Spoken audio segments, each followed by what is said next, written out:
बिस्मिल्लाहिर्रहमानिर्रहीम अस्सलाम वालेकुम व्यूअर्स। आज मैं आपको बताऊंगी कि स्किन ग्लोइंग के हवाले से ऐसा कौन सा सीरम है जिसको हम यूज़ करेंगे तो हमारी स्किन के ऊपर बहुत खूबसूरत एक ग्लो आएगा।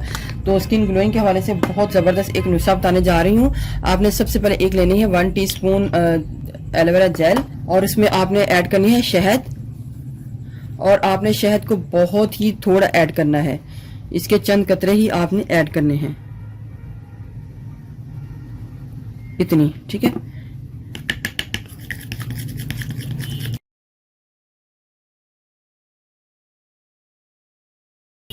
इसके अलावा आपके घर में कोई भी सीरम है तो आपने सीरम के चंद कतरे इसके अंदर ऐड कर लेने हैं। इधर मैं गोल्डन पल वाल का सीरम जो है ऐड कर रही हूँ।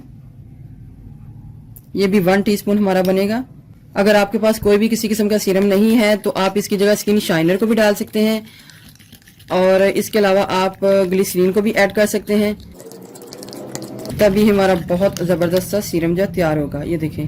अच्छा, हनी की मिकदार को थोड़ा सा मैं और ऐड करूंगी क्योंकि ये हमारा हनी सीरम है, तो हनी की मिकदार को थोड़ा सा मैं और ऐड करूंगी ताकि हमें स्किन के ऊपर इसकी ग्लोइंग चाहिए।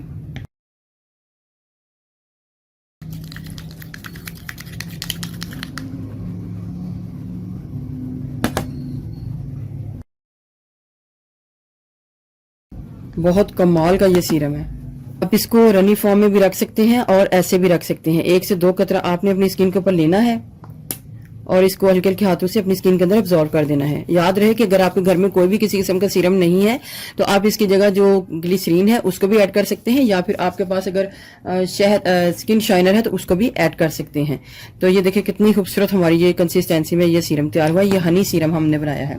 रोजाना रात के टाइम आपने इस सीरम को अपनी स्किन के अंदर अब्जॉर्ब कर देना है और सुबह उठ के नॉर्मल पानी से धो लेना है। आप इसको दिन में भी किसी टाइम भी यूज कर सकते हैं, चेहरा धोने के बाद भी इसको आप यूज कर सकते हैं।